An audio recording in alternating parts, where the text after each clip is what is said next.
হঠাৎ করে বন্যা এসে সব চলে গেছে। ভুট্টা, ঢেঁড়স, পাট, শাকসবজি যা ছিল ব্যাপক ক্ষতি হয়েছে। এটা পানি তাড়াতাড়ি যাওয়ার ব্যবস্থা নিলে মনে করেন যে আমাদের সুবিধা হবে।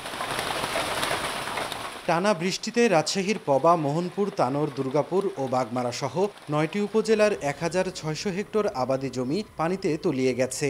জলাবদ্ধতায় নষ্ট হচ্ছে সবজি। এ কারণে বাজারে বেড়েছে সব ধরনের শাকসবজির দাম। এদিকে নওগাঁর আত্রাই নদীর পানি বাড়ায় প্রায় ৩,০০০ হেক্টর জমির আমন ধান তলিয়ে গেছে। ফসল পচে যাওয়ায় দিশেহারা কৃষক। একই অবস্থা নাটোর ও বগুড়ায়। কৃষি বিভাগের তথ্যমতে গত ২ সপ্তাহের বৃষ্টিতে এ দুই জেলার ১,৫০০ হেক্টর জমির শাকসবজি ডুবে গেছে। প্রায় অর্ধেক ডুবে গেছে। উঁচু এলাকায় কিছু আছে।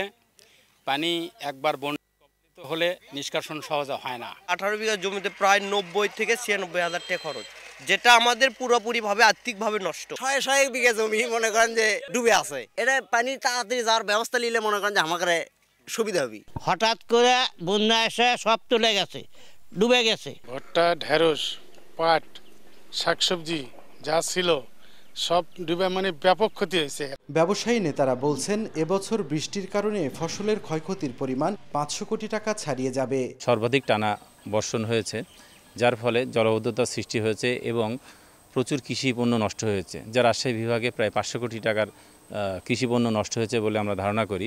ক্ষতিগ্রস্ত কৃষকদের সরকারি প্রণোদনা ও স্বল্প সুদে ঋণের ব্যবস্থা করার আশ্বাস কৃষি বিভাগের। আমাদের কৃষি প্রণোদনা কর্মসূচির আওতায় আমরা কিছু কার্যক্রম করি, সেগুলোও যদি যেসব কৃষক ক্ষতিগ্রস্ত হবে তাদেরও আমরা সেই কৃষি প্রণোদনার সুযোগ সুবিধাগুলো দেওয়ার জন্য আমরা চেষ্টা করব। আমাদের যেটুকু নিয়োজিত হয়েছে আমরা এটাকে রিকভারি করতে পারবো। আর ভবিষ্যতে আমাদের জন্য সবার জন্য মেসেজ হলো, আমরা বৃষ্টির সময় যদি বেশি বৃষ্টি হয়ে থাকে, নালা ব্যবস্থাপনা, ড্রেনেজ ব্যবস্থা ভালো থাকে, তাহলে আমরা সবজি থেকে আমরা এখান থেকে রক্ষা করতে পারবো।